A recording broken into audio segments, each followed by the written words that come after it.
বিসমিল্লাহির রহমানির রহিম। আসসালামু আলাইকুম। এখানে রান্না করব আমি রুই মাছ। তো রুই মাছটাকে আজকে মানে বিরান যেরকম করে ছোটো মাছ যেভাবে রান্না করে ঠিক ওইভাবে রান্না করব। এই জন্য নিয়ে নিলাম এখানে টমেটো, এটা ফ্রিজে সংরক্ষণ করে রাখা, এখানে কিউব করে কাটা পেঁয়াজ, আর এখানে নিয়ে নিলাম একটু খুব বেশি মিহি করি নাই, এখানে এক কোষ রসুন, এক ইঞ্চি পরিমাণ আদা এবং কিছু গোটা জিরা এবং পেঁয়াজ বাটা আছে এখানে। তো এটা খুব বেশি মিহি করে নেই নাই। আর এখানে সাদা তেল দিয়ে দিলাম। আর এখন দিয়ে দিব কিছু শুকনো মরিচ গুঁড়া।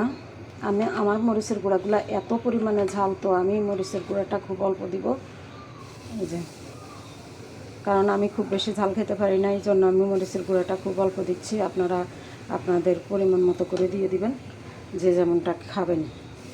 একটুখানি নেড়ে চেড়ে নেই। তো মরিচ এবং হলুদটা আমি একটুখানি নাড়াচাড়া দিয়ে আমি যে মশলাটা তৈরি করছি সেই মশলাটা দিয়ে ওখানে একটু কষিয়ে নেব। মশলাটা কিন্তু খুব ভালোভাবে কষাতে হবে, কিছুক্ষণ কষিয়ে নিয়ে একটু একটু পানি দিয়ে কষাবেন, কেননা মশলা যে গায়ের গন্ধটা আছে এটা চলে যাবে।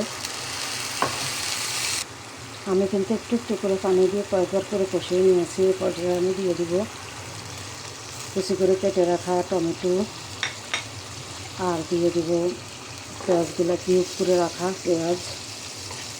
এটা এখন আমি দিয়ে নেড়ে ছেড়ে নেব কিছুক্ষণ, বেশ কিছুক্ষণ নাড়াচাড়া করব। ভিউয়ার্স, এই পর্যায়ে আমি দিয়ে দিব মাছগুলো। আমি কিন্তু ওর সাথে লবণ দিয়ে দিয়েছিলাম, টমেটোর সাথে লবণ দিয়ে দিয়েছিলাম, পরিমাণ মতো লবণ দিয়ে মাছগুলো দিয়ে দিবেন এখন। আর এটা এত মজার একটা, এটা পাতুরি বলেন বা চচ্চড়ি বলেন, যাই বলেন, রুই মাছের এই তরকারিটা খেতে সত্যি অসাধারণ লাগে গরম ভাতের সাথে, জাস্ট ওয়াও। একটুখানি দেখব, আমি একটু ঢেকে দিয়েছিলাম।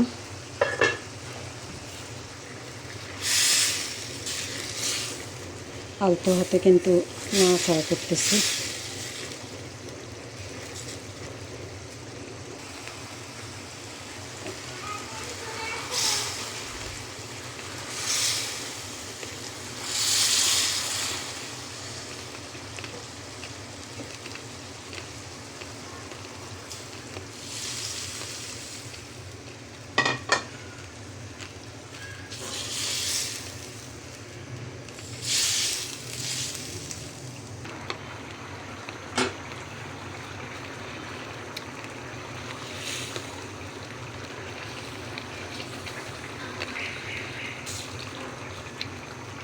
একদমই হয়ে গেছে। এখন আমি একটু ভাজা জিরা গুঁড়া দিয়ে দিব।